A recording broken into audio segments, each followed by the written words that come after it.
What's up, boys? What's up, Clemson Nation? Guys, this is it took me a while to recover. I mean, it's 8 o'clock. It's 24 hours after the start of the game.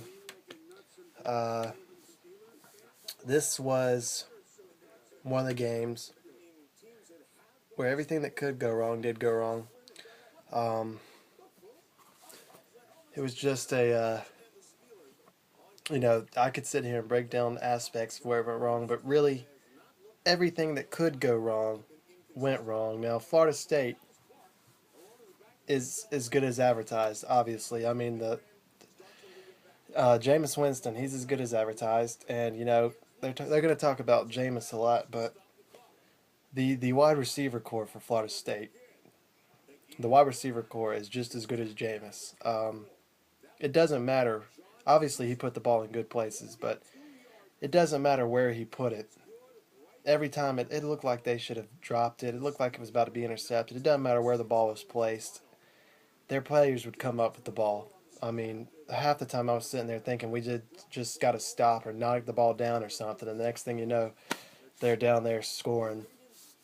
Crowd was definitely in shock all night. Um, Obviously, Florida State came out physical us in every aspect. We didn't improve at all from the Boston College game. I'm not taking anything away from Florida State's efforts and the way they played, but Taj Boyd played just like he did, and he played worse than he did in the Boston College game. Of course, Florida State has a good defense, and they got to him a lot, but he played absolutely his worst game of his career. Um, he was ever since that first fumble. I mean that obviously set the tone for Florida State. First play of the game, fumble recovery, and then the fumble by Taj for a touchdown for Florida State. That's where his game was over. That's where he shut down and turned into the Taj of old, and you know just panicked. I mean, he had time. He had wide receivers open so much, and he just absolutely misfired on everything. It was unbelievable. Like, I've never seen a quarterback in college.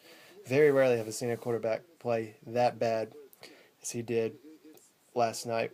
And another thing about Jameis, those wide receivers, our defense, we were in zone coverage trying to avoid giving up the big play because that's what Jameis obviously specializes at. And because of that, obviously they had wide spanking over. I mean, Jameis didn't even have to look like a Heisman contender to complete those. He had his boys open most of the night, and even when they weren't open, they were going to come down with it. I mean, they were going to come down with it. Couldn't get any pressure on him because he got the ball off so quick. Um, he got the ball off so quick. I mean, if he had waited one more second, a lot of those times he would have been sacked. But he had the composure to sit there and get off in just enough time. Uh, you know, that's. I mean, it really was a game where absolutely everything went against us. And then once Florida State got up 24-7 by halftime, every little thing we did was a flag. I mean, it was just insult to injury. And they kept Jameson the whole game. They definitely ran the score up. They didn't go at a fast pace or anything, but I don't have a problem with that, honestly. For this game, hey, we were the number three team. You're not supposed to take it easy on the number three team. There shouldn't be an excuse to take it easy on the number three team, but we got to move on. We can, we have a schedule where we can win out definitely, but we can't let Florida State beat us two or three times. We've got to focus on Maryland, and we still can have a great season. This is definitely a loss that can ruin a season and make it go absolutely downhill. I mean, it's one of those losses that can ruin everything that you've come to to have built under Dabo. It's a loss that it can absolutely ruin a program if they let it. But we've got to come out fighting, come out with a chip on our shoulder against Maryland, a team that just got blasted by Wake Forest, a team that we absolutely beat by 50 points. So we have to move on from this, um, and I think if we can come out and get a solid win against Maryland, we can get back on track because, uh, you know, if we can get back on track, we can still go 11-1 in my opinion. I mean, but not if we don't worry about Maryland. If we lose to Maryland, it could be a 4-loss season. I mean, that's just if we lose to Maryland, it's going to be bad. But uh, if we lose to Maryland, it will be a 4-loss season.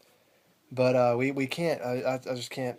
I can't stress that enough. You know, we have to fix so much stuff. Taj Boyd should have been taken out, but he's a senior and he's going to have to come through, and uh, and and his senior leadership's going to have to shine through. I mean, it's going to have to. He's going to have to move past this, and he's going to have to be the motivational leader to get out there and make sure we don't play like we have the last 2 weeks because we're playing worse than we have, as bad as we have since 2010. I mean, we're playing like the 2010 season, but worse. Like, Florida State's a very good team, though, and I mean, I fully expect them to go undefeated. I'm sorry to anybody on their schedule, but you don't have much of a chance if Jameis is playing like that. They leave people speechless. I mean, they left Maryland speechless and they left us speechless. But we're gonna move on to Maryland. Congrats to Florida State. Y'all go do what you're gonna do. Y'all go win. Go win a national championship. This is definitely y'all's year to win it. Go Tigers.